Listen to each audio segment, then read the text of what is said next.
ಎಲ್ಲರಿಗೂ ನಮಸ್ಕಾರ. ಥಟ್ಟಂತ ಹೇಳಿ ಕ್ವಿಜ್ ಕಾರ್ಯಕ್ರಮಕ್ಕೆ ತಮಗೆಲ್ಲ ಸ್ವಾಗತ. ಕನ್ನಡಿಗ ಕರ್ನಾಟಕ ವಿಶೇಷವಾಗಿ ಕನ್ನಡ ಭಾಷೆಗೆ ಒತ್ತನ್ನು ಕೊಟ್ಟು ಒಂದು ಪ್ರಾಥಮಿಕ ಪರಿಚಯವನ್ನು ಮಾಡಿಕೊಡುವ ಒಂದು ಪ್ರಯತ್ನ ನಮ್ಮದು. ಮೊದಲಿಗೆ ನಮ್ಮ ಸ್ಪರ್ಧಿಗಳ ಪರಿಚಯ. ಮೊದಲ ಸ್ಪರ್ಧಿ. ನನ್ನ ಹೆಸರು ಹೇಮಪ್ಪ ಗೋಣಿಗೇರಿ. ನಾನು ನಿವೃತ್ತ ಶಿಕ್ಷಕ.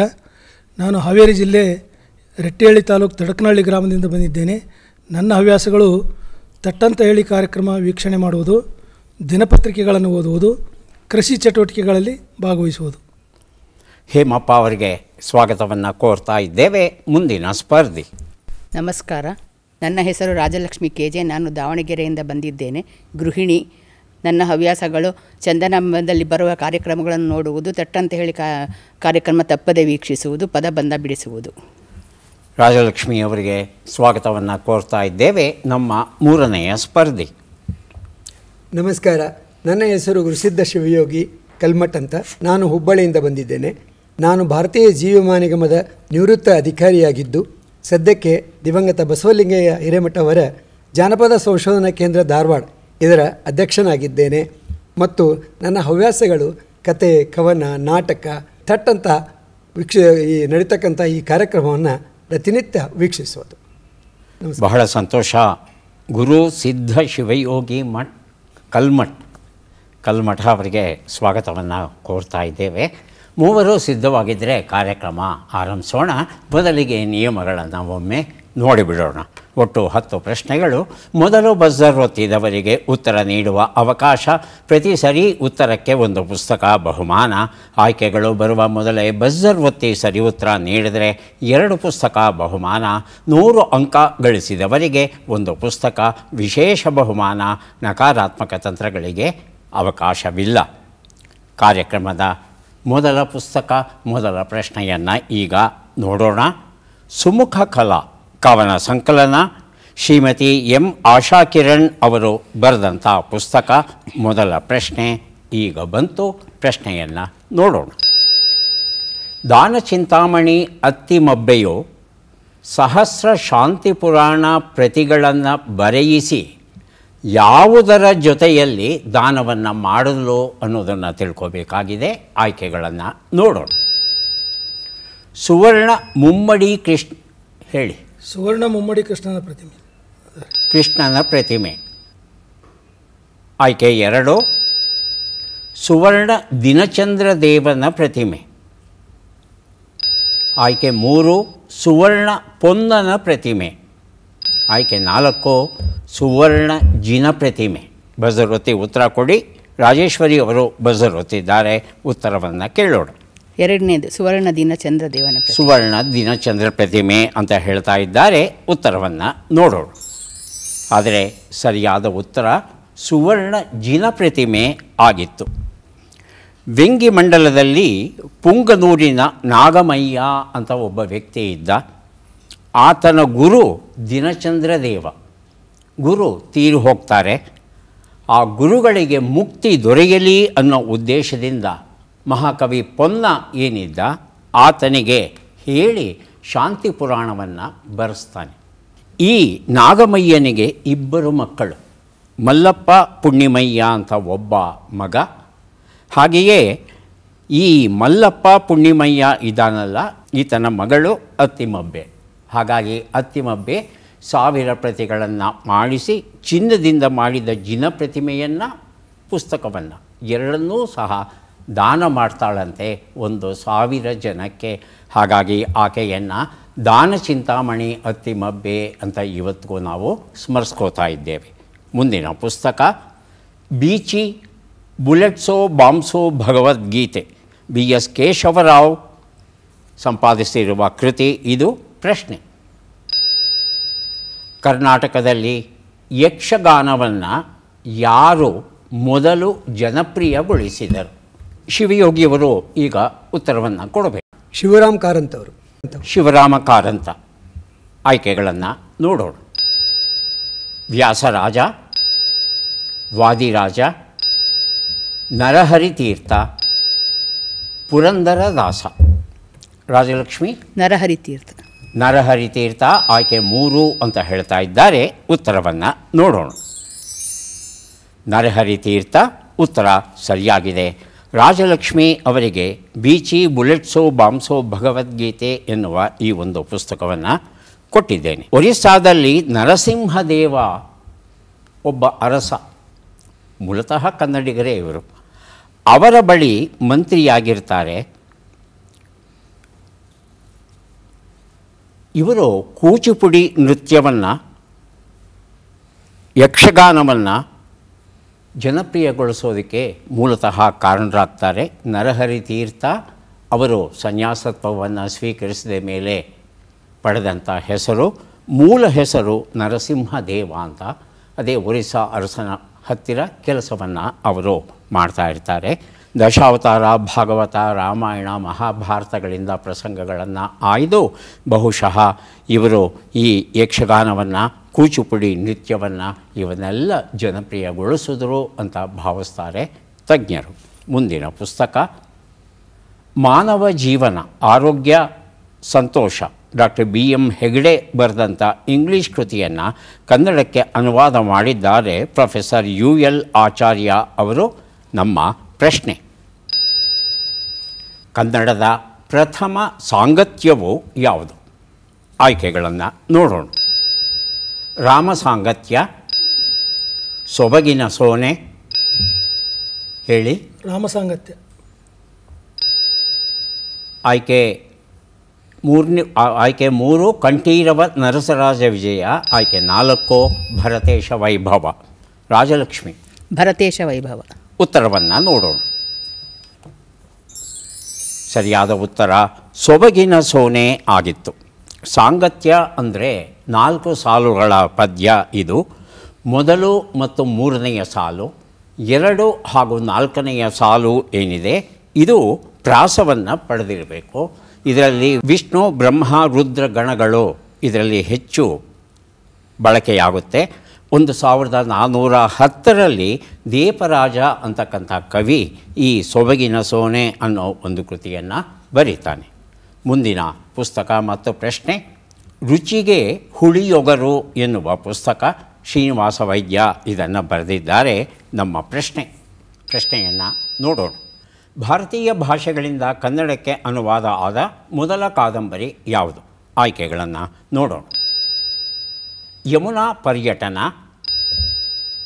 ಮುಕ್ತಮಾಲಾ, ಭ್ರಾಂತಿ ವಿಲಾಸ, ಸೀಮಂತಿನಿ.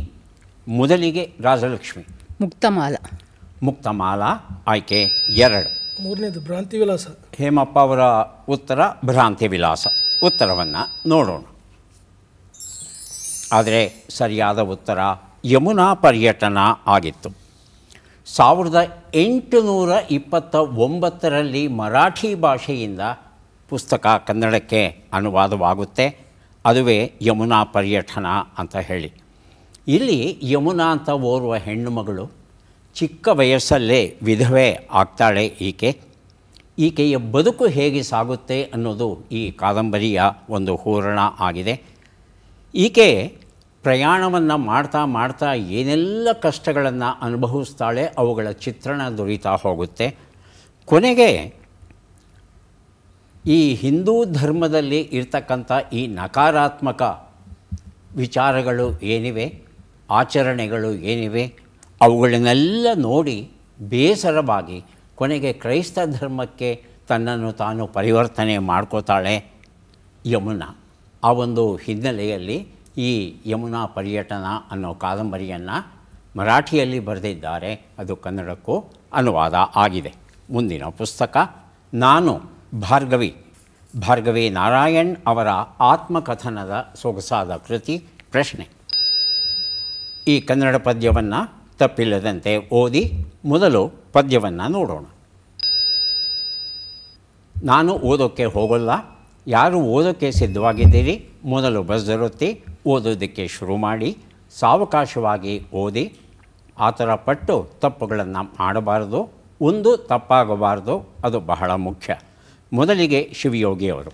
ಮಿತಭೋಜನ ಮಿತವಾಕು ಮಿತನಿದ್ರೆಯ ಮಾಡಿರಣ್ಣ, ಯೋಗ ಸಿದ್ಧಿ ಬೇಡದಪ್ಪಣೆಗೆ ಅತ್ಯಾಹಾರ ಇಂದ್ರಿಯ ವ್ಯವಹಾರ ರೇಕಣ್ಣ ಪ್ರಿಯ ನಾಗಿನಾಥನಲ್ಲಿ ಅಳಿಯದಂತೆ ಉಳಿಸಿಕೊಳ್ಳದಿದ್ದರೆ ಅಣ್ಣ ಯೋಗ ಸಾಧ್ಯವಾಗದಪ್ಪದು ಎನ್ನಕ್ಕ. 3 ಕಡೆ ತಪ್ಪುಗಳಾಗೋಯ್ತು. ನಾನು ಹೇಳಿದೆ ಸಾವಕಾಶವಾಗಿ ಓದಿದ್ದೆ, ಹಾಂ ಆ ಥರ ಇಲ್ಲ ಅಂತ. ರಾಜಲಕ್ಷ್ಮಿಯವರೇ ಪ್ರಯತ್ನಿಸ್ತೀರಾ? ಮಿತಭೋಜನ ಮಿತವಾಕು ಮಿತನಿದ್ರಯ ಮಾಡಿರಣ್ಣ ಯೋಗ ಸಿದ್ಧಿ ಬೇಕಪ್ಪಡೆ ಅತ್ಯಾಹಾರ ಇಂದ್ರಿಯ ವ್ಯವಹಾರ ರೇಕಣ್ಣ ಪ್ರಿಯ ನಾಗಿನಾಥನಲ್ಲಿ ಅಳಿಯದಂತೆ ಉಳಿಹಿಕೊಳ್ಳಿರಣ್ಣ ಯೋಗ ಸಾಧ್ಯವಪ್ಪನಕ್ಕ.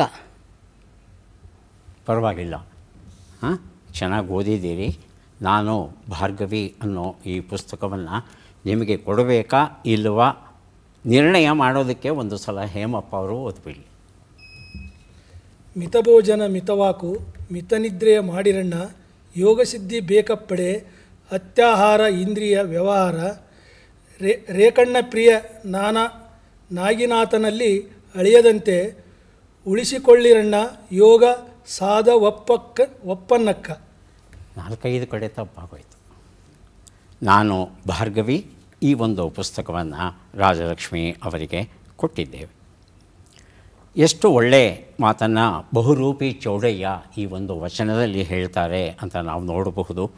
ಮಿತಭೋಜನ ಮಿತವಾಕು, ಮಿತವಾಗಿ ಆಹಾರವನ್ನು ಸೇವಿಸಬೇಕಾಗುತ್ತೆ. ಹಾಗೆಯೇ ನಿದ್ರೆ ಹೆಚ್ಚು ಆಗಬಾರ್ದು, ಕಡಿಮೆನೂ ಆಗಬಾರ್ದು. ದಿನದ 24 ಗಂಟೆಗಳಲ್ಲಿ 8 ಗಂಟೆಗಳನ್ನು ನಿದ್ರೆಗೆ ಮೀಸಲಿಡಬೇಕು. ಇನ್ನು 8 ಗಂಟೆಗಳ ಕಾಲ ಮೈಮುರಿದು ಪ್ರಾಮಾಣಿಕವಾಗಿ ದುಡಿದು ಹೊಟ್ಟೆಪಾಡಿಗೆ ಎಷ್ಟು ಹಣ ಬೇಕೋ ಅಷ್ಟು ಹಣವನ್ನು ಮಾತ್ರ ಸಂಪಾದನೆ ಮಾಡಬೇಕು. ಇನ್ನು ಉಳಿದ 8 ಗಂಟೆಗಳು ಏನಿದೆ ಅದನ್ನು ಕುಟುಂಬಕ್ಕಾಗಿ, ಸಮಾಜಕ್ಕಾಗಿ ಹಾಗೂ ವೈಯಕ್ತಿಕ ಬದುಕಿಗಾಗಿ ಮೀಸಲಿಡೋದು ಬಹಳ ಮುಖ್ಯ. ಇದನ್ನೇ ಬಹಳ ಸೊಗಸಾಗಿ ಸರಳವಾಗಿ ಮನಸ್ಸಿಗೆ ಮುಟ್ಟುವ ಹಾಗೆ ಹೇಳಿದ್ದಾರೆ ಬಹುರೂಪಿ ಚೌಡಯ್ಯ ಈ ಒಂದು ವಚನದಲ್ಲಿ. ಮುಂದಿನ ಪುಸ್ತಕ ಸೊಗಸಾದ ಪುಸ್ತಕ ಸಸ್ಯಸಗ್ಗ, ಡಾಕ್ಟರ್ KN ಗಣೇಶಯ್ಯ ಬರೆದಂಥ ಸಸ್ಯ ಜಗತ್ತಿನ ಸೋಜಿಗೆಗಳ ಅಪರೂಪದ ಕೃತಿ. ಪ್ರಶ್ನೆ: ಈ ವಾಕ್ಯಗಳಲ್ಲಿ ಯಾವ ವಾಕ್ಯವೂ ಸರಿಯಾಗಿದೆ ಮತ್ತು ಯಾಕೆ ಸರಿಯಾಗಿದೆ ಅನ್ನೋದನ್ನು ಹೇಳಬೇಕಾಗುತ್ತೆ. ವಾಕ್ಯವನ್ನು ನೋಡೋಣ. ಮೊದಲ ವಾಕ್ಯ: ಸರ್ವಜ್ಞನ ಒಂದೊಂದು ಮಾತು ಅಣಿಮುತ್ತಾಗಿದೆ. ಎರಡನೆಯ ವಾಕ್ಯ: ಸರ್ವಜ್ಞನ ಒಂದೊಂದು ಮಾತು ಆಣಿಮುತ್ತಾಗಿದೆ. ಮೊದಲಿಗೆ ಬಸರೊತ್ತಿದ್ದಾರೆ ಶಿವಯೋಗಿ, ಆನಂತರ ರಾಜಲಕ್ಷ್ಮಿ, ಕೊನೆಯಲ್ಲಿ ಹೇಮಪ್ಪ. ಶಿವಯೋಗಿ. ಮೊದಲನೇದು ಸರ್ವಜ್ಞನ ಒಂದೊಂದು ಮಾತು ಆಣಿಮುತ್ತಾಗಿದೆ. ಮೊದಲನೇ ವಾಕ್ಯದಲ್ಲಿ ಅಣಿಮುತ್ತಾಗಿದೆ ಅಂತ ಇದೆ, ಎರಡನೇ ವಾಕ್ಯದಲ್ಲಿ ಆಣಿಮುತ್ತಾಗಿದೆ ಅಂತ ಇದೆ. ಆಣಿಮುತ್ತಾಗಿದೆ, ಸರ್ವಜ್ಞನ ಒಂದೊಂದು ಮಾತು ಆಣಿಮುತ್ತಾಗಿದೆ ಅಂದರೆ ಅದು ಎರಡನೇದು ಮೊದಲನೇ ವಾಕ್ಯ ಅಲ್ಲ. ಅಲ್ಲ ಎರಡನೇದು ಖಚಿತವಾಗಿ ಆಣಿಮುತ್ತಾಗಿದೆ. ರಾಜಲಕ್ಷ್ಮಿಯವರು ದಯವಿಟ್ಟು ಓದಿ. ಎರಡನೇದು ಸರ್ವಜ್ಞನ ಒಂದೊಂದು ಮಾತು ಆಣಿಮುತ್ತಾಗಿದೆ. ಅದು ಸರಿಯಾಗಿದೆಯಾ? ಶಿವಯೋಗಿಯವರೇ ಹೇಳಿ, ಯಾವ ರೀತಿ ಎರಡನೇ ವಾಕ್ಯ ಸರಿ, ಮೊದಲನೇ ವಾಕ್ಯ ಯಾಕೆ ತಪ್ಪಾಗಿದೆ? ಮೊದಲನೇದು ಮುಕ್ತಾಗಿದೆ ಅಂತ ಇದೆ. ಅಣಿಮುತ್ತು ಅಂತಂತಂದರೆ ಅದರ ಸ್ಪಷ್ಟ ಅರ್ಥನೇ ನನಗೆ ಗೊತ್ತಿಲ್ಲ. ಆದರೆ ಆಣಿಮುತ್ತು ಅಂದರೆ ಬಹಳ ಮಹತ್ವದ್ದಾಗಿದೆ, ಬಹಳ ಅಮೂಲ್ಯವಾಗಿದೆ ಮತ್ತು ಆಳವಾಗಿದೆ ಅಂತ ಅರ್ಥ. ಯಾಕಂದರೆ ಮುತ್ತು ಸಮುದ್ರದ ಆಳದಲ್ಲಿ ಸಿಗೋದು, ಅದನ್ನು ಬೇರೆ ವೈಡೂರ್ಯಗಳಿಗೆ ಹೋಲಿಸಲಿಲ್ಲ. ಆ ಕಾರಣಕ್ಕಾಗಿ ರಾಜಲಕ್ಷ್ಮಿಯವರೇ, ಸರ್ವಜ್ಞನ ಮಾತೆಲ್ಲ ಇದಾಗಿರುತ್ತೆ ಅನ್ನೋದಕ್ಕೆ ಅದು ಅರ್ಥ ಆಗಿದೆ. ಅಲ್ಲ, ಯಾಕೆ ಸರಿ ಅಂತ ಹೇಳಬೇಕು. ಸರ್ವಜ್ಞ ಹೇಳಿದ ಬೇರೆ ವಿಚಾರ. ಈಗ ನಮಗೆ ಪ್ರಶ್ನೆ ಬಂದಿರೋದು ಆಣಿಮುತ್ತಾಗಿದೆ. ಯಾಕೆ ಆಣಿಮುತ್ತು? ಒಳ್ಳೆ ಮಾತು. ಹೇಮಪ್ಪ ಸರ್, ಎರಡನೇ ವಾಕ್ಯ ಸರಿ ಸರ್. ಯಾಕೆ? ಆಣೆಮುತ್ತು ಅಂದರೆ ದೇವರ ಆಣೆ ಮಾಡಿ ಹೇಳ್ತೀನಿ ಅಂತ ಹೇಳ್ತಾರಲ್ಲ ಸರ್. ಹಾಗಾಗಿ ಸರ್ವಜ್ಞನ ಮಾತುಗಳು ದೇವರ ಆಣೆಯಾಗಿನೂ ಒಂದೊಂದು ಮಾತುಗಳು ಸತ್ಯ ಅನ್ನೋದಕ್ಕೆ ಎರಡನೇ ವಾಕ್ಯ ಸರಿ ಸರ್.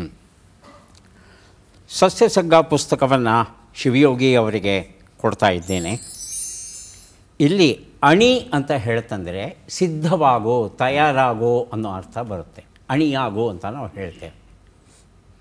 ಆಣಿ ಅಂತ ಬಂತು ಅಂದರೆ ಅದು ಶ್ರೇಷ್ಠವಾದ, ಅಮೂಲ್ಯವಾದ ಅನ್ನೋ ಅರ್ಥ ಬರುತ್ತೆ. ಈ ಅಮೂಲ್ಯ ಅನ್ನೋ ಶಬ್ದವನ್ನು ಶಿವಯೋಗಿಯವರು ಬಳಸಿದ್ದಾರೆ, ಹಾಗಾಗಿ ಕೊಡ್ತಾ ಇದ್ದೇನೆ ಅವರಿಗೆ. ಆಣೆ ಬೇರೆ, ಆಣಿ ಬೇರೆ. ಆಣೆ ಆಣಿ ಸಂಬಂಧವೇ ಇಲ್ಲ. ಆಣೆ ಪ್ರಮಾಣ ಇತ್ಯಾದಿಗಳಿದೆಯಲ್ಲ, ಅದು ಸಂಪೂರ್ಣ ಭಿನ್ನವಾದ ಅರ್ಥ. ಇಲ್ಲಿ ಆಣಿ ಅಂದರೆ ಸರ್ವಶ್ರೇಷ್ಠವಾದದ್ದು, ಉತ್ತಮವಾದದ್ದು, ಈ ಒಂದು ಅರ್ಥ ಬರುತ್ತೆ. ಹಾಗಾಗಿ ಶಬ್ದಗಳನ್ನು ಪ್ರಯೋಗಿಸುವಾಗ ಅವುಗಳ ಅರ್ಥಕ್ಕೆ ಸ್ವಲ್ಪ ಗಮನ ಕೊಟ್ಟರೆ ಚೆನ್ನಾಗಿರುತ್ತೆ. ಈಗ ಕೊಡ್ತಾ ಇದ್ದೇವೆ ಕನ್ನಡ ಸಾಹಿತ್ಯದಲ್ಲೇ ಒಂದು ಅಪರೂಪದ ಕೃತಿ, ಬಿಚ್ಚಿದ ಜೋಳಿಗೆ. ಡಾಕ್ಟರ್ ಸಜಾ ನಾಗಲೋಠಿಮಠ್ ಅವರ ಆತ್ಮಚರಿತ್ರೆಯ ಕೃತಿ. ಇದು ನಮ್ಮ ಪ್ರಶ್ನೆ. ಈ ಕಾದಂಬರಿಗಾರ್ತಿಯನ್ನು ಗುರುತಿಸಿ. ಬಜರುತ್ತಿ ಉತ್ತರವನ್ನು ಕೊಡಿ.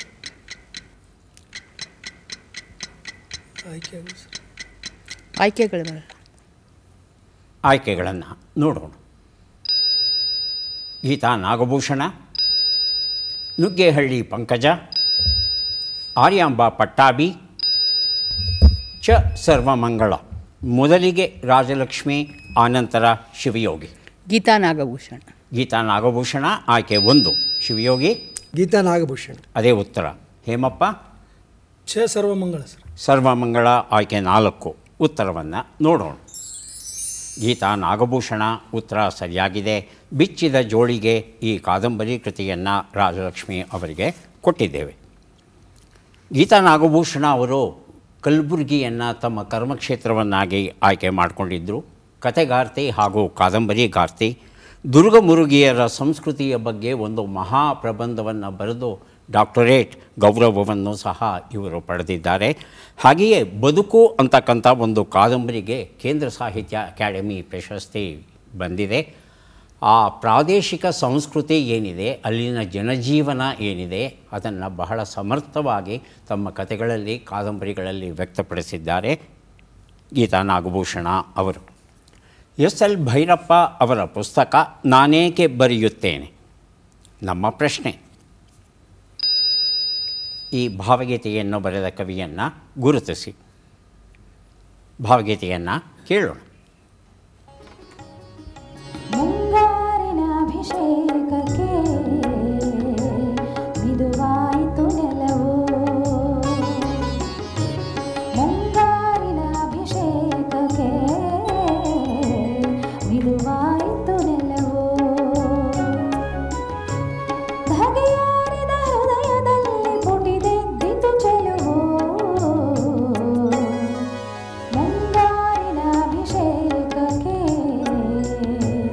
ಮಿದುವಾಯಿತು ನೆಲವು.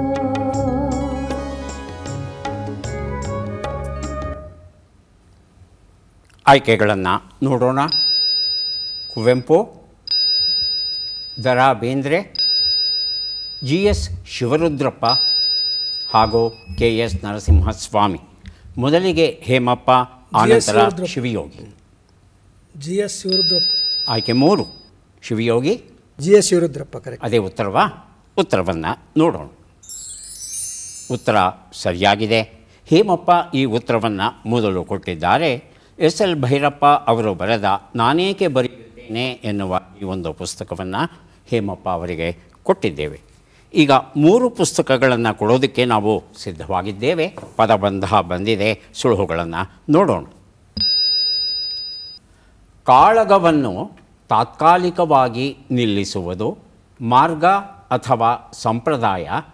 ರಾಜ ಮಹಾರಾಜರನ್ನು ಹೊಗಳುವುದು.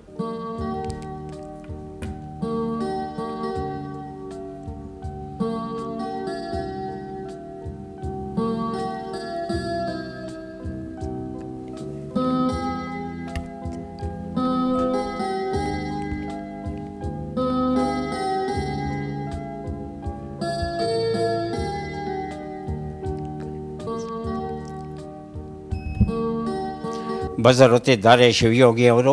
ಒಂದು ಉತ್ತರ. ಒಂದು ಕದನ ವಿರಾಮ. ಕದನ ವಿರಾಮ ಉತ್ತರವನ್ನು ನೋಡೋಣ. ಯುದ್ಧ ವಿರಾಮ ಆಗಿತ್ತು. ಕದನ ವಿರಾಮ ಅಂದರೆ 6 ಅಕ್ಷರ ಆಗುತ್ತೆ. ಯುದ್ಧ ವಿರಾಮ 5 ಅಕ್ಷರ ಆಗುತ್ತೆ. 2 ಉತ್ತರ ಯಾರು ಬೇಕಾದರೂ ಬಜರುತ್ತಬಹುದು, ಉತ್ತರವನ್ನು ಕೊಡಬಹುದು. ಹೇಳಿ ರಾಜಲಕ್ಷ್ಮಿ. ಬದ್ಧಳೆ. ಹಾಂ, ಬದ್ಧಳೆ. ಯುದ್ಧ ಅಂದರೆ ಧ ಇದೆ ಅಲ್ಲಿ. ಪದ್ಧತಿ. ಪದ್ಧತಿ. ಉತ್ತರವನ್ನು ನೋಡೋಣ. ಪದ್ಧತಿ ಉತ್ತರ ಸರಿಯಾಗಿದೆ. 3 ಉತ್ತರ ತಾವೇ ಉತ್ತರ ಕೊಡ್ತೀರಾ? ಪ್ರಯತ್ನಿಸಿ. ಪರಾಕು. ಉತ್ತರವನ್ನು ನೋಡೋಣ. ಪರಾಕು ಉತ್ತರ ಸರಿಯಾಗಿದೆ. ಭಾವಗಳು 106 ಚಂದ್ರಿಕಾ ಬರೆದ ಪುಸ್ತಕ, ಬಾಲರಾಮಾಯಣ ನಾಟಕ, ಕೊರ್ಗಿ ಶಂಕರನಾರಾಯಣ ಉಪಾಧ್ಯಾಯ ಬರೆದ ಪುಸ್ತಕ 2 ಪುಸ್ತಕವನ್ನು ರಾಜಲಕ್ಷ್ಮಿ ಅವರಿಗೆ ಕೊಟ್ಟಿದ್ದೇವೆ. ಈಗ ಬಂದಿದ್ದೇವೆ ಕೊನೆಯ ಘಟ್ಟಕ್ಕೆ. ಚಟ್ಪಟ್ ಚಿಂಕುರುಳಿ 5 ಪ್ರಶ್ನೆಗಳು. ಮೊದಲಿಗೆ ಹೇಮಪ್ಪ ಅವರಿಗೆ ಪ್ರಶ್ನೆಗಳು ಸಿದ್ಧವಾಗಿದ್ದರೆ ಪ್ರಶ್ನೆಗಳನ್ನು ಆರಂಭಿಸ್ತೇವೆ. ಮೊದಲ ಪ್ರಶ್ನೆ ಈಗ ಬಂತು. ವತ್ಸಲಾಹರಣ ನಾಟಕವನ್ನು ಯಾರು ಬರೆದರು? ಶಾಂತಕವಿ ಮಿರ್ಜಿ ಅಣ್ಣಾರಾಯ. ಮಿರ್ಜಿ ಅಣ್ಣಾರಾಯ. ಮುಂದಿನ ಪ್ರಶ್ನೆ. ಕೆಪ್ಪ ಸಮಾನಾರ್ಥಕ ಪದವನ್ನು ನೀಡಿ ಕಿವುಡ ಮೂಗ. ಕಿವುಡ. ಮುಂದಿನ ಪ್ರಶ್ನೆ. ತತ್ಸಮ ತದ್ಭವ ತಿಳಿಸಿ ಕಾವ್ಯ. ಕಬ್ಬ. ಮುಂದಿನ ಪ್ರಶ್ನೆ. ರಸ್ತೆ ಶಬ್ದದ ಮೂಲ ಭಾಷೆ ಯಾವುದು? ಪರ್ಷಿಯನ್, ಚೀನಿ. ಚೀನಿ. ಮುಂದಿನ ಪ್ರಶ್ನೆ. ವಿದ್ವಾಂಸ ಎನ್ನುವುದು ಯಾವ ರೀತಿಯ ನಾಮಪದ? ಅನ್ವರ್ಥನಾಮ, ಆತ್ಮಾರ್ಥಕ ನಾಮ. ಅನ್ವರ್ಥಕ ನಾಮ. ಉತ್ತರಗಳನ್ನು ನೋಡ್ತಾ ಹೋಗೋಣ. 1 ಉತ್ತರ. ವತ್ಸಲಾಹರಣ ಬರೆದದ್ದು ಶಾಂತಕವಿ. 2ನೇ ಪ್ರಶ್ನೆಗೆ ಉತ್ತರ ಕಿವುಡ ಸರಿಯಾಗಿದೆ. 3ನೇ ಪ್ರಶ್ನೆಗೆ ಉತ್ತರ ಕಾವ್ಯ ಕಬ್ಬ ಸರಿಯಾಗಿದೆ. 4ನೇ ಪ್ರಶ್ನೆಗೆ ಉತ್ತರ ಪರ್ಷಿಯನ್ ಆಗಿತ್ತು, ತಾವು ಚೀನಿ ಅಂತ ಹೇಳಿದ್ರಿ. 5ನೇ ಪ್ರಶ್ನೆಗೆ ಉತ್ತರ ಅನ್ವರ್ಥನಾಮ ಸರಿಯಾಗಿದೆ. ಒಟ್ಟು 3 ಪ್ರಶ್ನೆಗಳಿಗೆ ತಾವು ಸರಿಯಾದ ಉತ್ತರ ನೀಡಿದ್ದೀರಿ. ಹಾಗಾಗಿ 3 ಪುಸ್ತಕಗಳನ್ನು ತಮಗೆ ಕೊಡ್ತಾ ಇದ್ದೇವೆ. ಈಗ ರಾಜಲಕ್ಷ್ಮಿ ಅವರಿಗೆ ಅವಕಾಶ ಬರ್ತಾ ಇದೆ. ಆರಂಭಿಸಬಹುದಾ? ಮೊದಲ ಪ್ರಶ್ನೆ. ರಕ್ತಾಕ್ಷಿ ನಾಟಕವನ್ನು ಯಾರು ಬರೆದರು? ಕುವೆಂಪು, ಶಿವರಾಮ ಕಾರಂತ. ಶಿವರಾಮ ಕಾರಂತ. ಮುಂದಿನ ಪ್ರಶ್ನೆ. ಕೂರಸಿ ಸಮಾನಾರ್ಥಕ ಪದವನ್ನು ನೀಡಿ ಕತ್ತಿ, ಕಟಾರಿ. ಕಠಾರಿ. ಮುಂದಿನ ಪ್ರಶ್ನೆ. ತತ್ಸಮ ತದ್ಭವ ತಿಳಿಸಿ ಯಜ್ಞ. ಯಜನ. ಯಜನ. ಮುಂದಿನ ಪ್ರಶ್ನೆ. ಅಸಲು ಶಬ್ದದ ಮೂಲ ಭಾಷೆ ಯಾವುದು? ಅರಬ್ಬಿ, ಜರ್ಮನ್. ಜರ್ಮನ್. ದೇಶ ಎನ್ನುವುದು ಯಾವ ರೀತಿಯ ನಾಮಪದ? ರೂಢನಾಮ, ಅಂಕಿತನಾಮ. ರೂಢನಾಮ. ಉತ್ತರವನ್ನು ನೋಡ್ತಾ ಹೋಗೋಣ. 1 ಉತ್ತರ. ರಕ್ತಾಕ್ಷಿ ನಾಟಕವನ್ನು ಬರೆದದ್ದು ಕುವೆಂಪು. 2ನೇ ಪ್ರಶ್ನೆಗೆ ಉತ್ತರ ಕತ್ತಿ ಆಗಿತ್ತು, ಕಠಾರಿ ಅಂದರೆ. 3ನೇ ಪ್ರಶ್ನೆಗೆ ಉತ್ತರ ಯಜ್ಞ ಅಂದರೆ ಕನ್ನಡದಲ್ಲಿ ಜನ್ನ ಆಗುತ್ತೆ, ಯಜನ ಆಗಲ್ಲ. 4ನೇ ಪ್ರಶ್ನೆಗೆ ಉತ್ತರ ಅದು ಅರಬ್ಬಿ ಭಾಷೆಯ ಆಗಿತ್ತು. 5ನೇ ಪ್ರಶ್ನೆಗೆ ಉತ್ತರ ರೂಢನಾಮ ಆಗಿತ್ತು. ಹಾಗಾಗಿ 5 ಪ್ರಶ್ನೆಗಳಲ್ಲಿ 1 ಪ್ರಶ್ನೆಗೆ ತಾವು ಸರಿಯಾದ ಉತ್ತರ ನೀಡಿದ್ದೀರಿ. 1 ಪುಸ್ತಕವನ್ನು ತಮಗೆ ಕೊಟ್ಟಿದ್ದೇವೆ. ಈಗ ಶಿವಯೋಗಿ ಅವರಿಗೆ ಅವಕಾಶ ಬರ್ತಾ ಇದೆ. ಸಿದ್ಧವಾಗಿದ್ದೀರಾ? ಮೊದಲ ಪ್ರಶ್ನೆ. ಸಾಯೋ ಆಟ ನಾಟಕವನ್ನು ಯಾರು ಬರೆದರು? ಬೇಂದ್ರೆ, ಶಿವರಾಮ ಕಾರಂತ. ಶಿವರಾಮ್ ಕಾರಂತ್ ಅವರು. ಮುಂದಿನ ಪ್ರಶ್ನೆ. ಝಂಕಿಸು ಸಮಾನಾರ್ಥಕ ಪದವನ್ನು ನೀಡಿ ಶ್ಲಾಘಿಸು, ಗದರಿಸು. ಗದರಿಸು. ಮುಂದಿನ ಪ್ರಶ್ನೆ. ತತ್ಸಮ ತದ್ಭವ ತಿಳಿಸಿ ದ್ಯೂತ. ದೂತ. ಮುಂದಿನ ಪ್ರಶ್ನೆ. ತಂಬಾಕು ಶಬ್ದದ ಮೂಲ ಭಾಷೆ ಯಾವುದು? ಹಿಂದೂಸ್ತಾನಿ, ಪೋರ್ಚುಗೀಸ್. ಹಿಂದೂಸ್ತಾನಿ. ಮುಂದಿನ ಪ್ರಶ್ನೆ. ಶಬರಿ ಎನ್ನುವುದು ಯಾವ ರೀತಿಯ ನಾಮಪದ? ರೂಢನಾಮ, ಅಂಕಿತನಾಮ. ಅಂಕಿತನಾಮ. ಉತ್ತರಗಳನ್ನು ನೋಡ್ತಾ ಹೋಗೋಣ. 1 ಉತ್ತರ. ಸಾಯೋ ಆಟ ಬರೆದದ್ದು ಬೇಂದ್ರೆಯವರು. 2ನೇ ಪ್ರಶ್ನೆಗೆ ಉತ್ತರ ಈಗ ಬಂತು, ಗದರಿಸು. ಕೊಟ್ಟಿದ್ದೀರಿ ಅಲ್ವಾ ಉತ್ತರ? 3ನೇ ಪ್ರಶ್ನೆಗೆ ಉತ್ತರ ದ್ಯೂತ, ಕನ್ನಡದಲ್ಲಿ ಜೂಜು ಆಗುತ್ತೆ. 4ನೇ ಪ್ರಶ್ನೆಗೆ ಉತ್ತರ ಅದು ಪೋರ್ಚುಗೀಸ್ ಆಗಿತ್ತು, ತಾವು ಹಿಂದೂಸ್ತಾನಿ ಅಂತ ಹೇಳಿದ್ರಿ. 5ನೇ ಪ್ರಶ್ನೆಗೆ ಉತ್ತರ ಅದು ಅಂಕಿತನಾಮ ಆಗಿತ್ತು, ಸರಿಯಾಗಿದೆ. 2 ಪ್ರಶ್ನೆಗಳಿಗೆ ತಾವು ಸರಿಯಾದ ಉತ್ತರ ಕೊಟ್ಟಿದ್ದೀರಿ. ಹಾಗಾಗಿ 2 ಪುಸ್ತಕವನ್ನು ತಮಗೆ ಕೊಡ್ತಾ ಇದ್ದೇವೆ. ಯಾರಿಗೆ ಎಷ್ಟು ಪುಸ್ತಕಗಳು ಬಂದಿವೆ ಅದನ್ನು ನೋಡುವ ಕ್ಷಣ ಈಗ ಬಂತು. ಮೊದಲಿಗೆ ಹೇಮಪ್ಪ ಅವರಿಗೆ 4 ಪುಸ್ತಕಗಳನ್ನು ಕೊಡ್ತಾ ಇದ್ದೇವೆ. ಪುಸ್ತಕಗಳನ್ನು ಸ್ವೀಕರಿಸಿ ಕಾರ್ಯಕ್ರಮದಲ್ಲಿ ಭಾಗಿಯಾಗಿದ್ದಕ್ಕೆ ತಮಗೆ ಧನ್ಯವಾದಗಳನ್ನು ಅರ್ಪಿಸ್ತಾ ಇದ್ದೇವೆ. ಹೇಮಪ್ಪ ಅವರಿಗೆ 4 ಪುಸ್ತಕಗಳನ್ನು ಕೊಡ್ತಾ ಇದ್ದೇವೆ. ದಯವಿಟ್ಟು ಸ್ವೀಕರಿಸಿ. ಅಭಿನಂದನೆಗಳು. ರಾಜಲಕ್ಷ್ಮಿ ಅವರಿಗೆ 4-2-6 ಪುಸ್ತಕ ಬಂದಿದೆ, ಸ್ವೀಕರಿಸಿ. ಅಭಿನಂದನೆಗಳು. ಶಿವಯೋಗಿ ಅವರಿಗೆ 3 ಪುಸ್ತಕ ದೊರೆತಿದೆ, ಸ್ವೀಕರಿಸಿ. ಅಭಿನಂದನೆಗಳು. ಮಾಸ್ತಿ ವೆಂಕಟೇಶ ಅಯ್ಯಂಗಾರ್ ಅವರಿಗೆ ಜ್ಞಾನಪೀಠ ಪ್ರಶಸ್ತಿ ಬಂದಾಗ ಒಂದು ಸಮಾರಂಭವನ್ನು ಬೆಂಗಳೂರಲ್ಲಿ ಏರ್ಪಡಿಸಿದ್ರು. ಯಾಕಂದರೆ ದಿಲ್ಲಿಗೆ ಹೋಗೋದಕ್ಕೆ ಅನುಕೂಲತೆ ಇಲ್ಲ ಅನ್ನೋ ಕಾರಣಕ್ಕೆ ಇಲ್ಲೇ ಆ ಪ್ರಶಸ್ತಿ ಸಮಾರಂಭವನ್ನು ಏರ್ಪಡಿಸಿದಾಗ 18 ಪುಟಗಳ ಭಾಷಣವನ್ನು ಬರ್ಕೊಂಬರ್ತಾರಂತೆ. ಆದರೆ ಅಲ್ಲಿನ ಸಂದರ್ಭ ನೋಡಿಕೊಂಡು ಸಮಯ ಹೆಚ್ಚಿಲ್ಲ ಅಂತ ಗೊತ್ತಾದಾಗ ಆ ಭಾಷಣವನ್ನು ಹಾಗೆ ಇಟ್ಟು ಅದರ ಸಾರಾಂಶವನ್ನು 2-3 ಪುಟಗಳಷ್ಟು ಸಣ್ಣ ವ್ಯಾಪ್ತಿಯಲ್ಲಿ ಹೇಳ್ತಾರೆ. ವೈಯಕ್ತಿಕ ಬದುಕು, ಸಾಮೂಹಿಕ ಬದುಕು, ರಾಷ್ಟ್ರಕ್ಕೆ ಸಂಬಂಧಪಟ್ಟ ಹಾಗೆ, ವಿಶ್ವಕ್ಕೆ ಸಂಬಂಧಪಟ್ಟ ಹಾಗೆ ಅಷ್ಟೂ ವಿಚಾರಗಳನ್ನು ಆ ಅತ್ಯಲ್ಪ ಅವಧಿಯಲ್ಲಿ ಹೇಳ್ತಾರಂತೆ ಮಾಸ್ತಿಯವರು. ಮತ್ತೆ ಭೇಟಿಯಾಗೋಣ. ನಮಸ್ಕಾರ.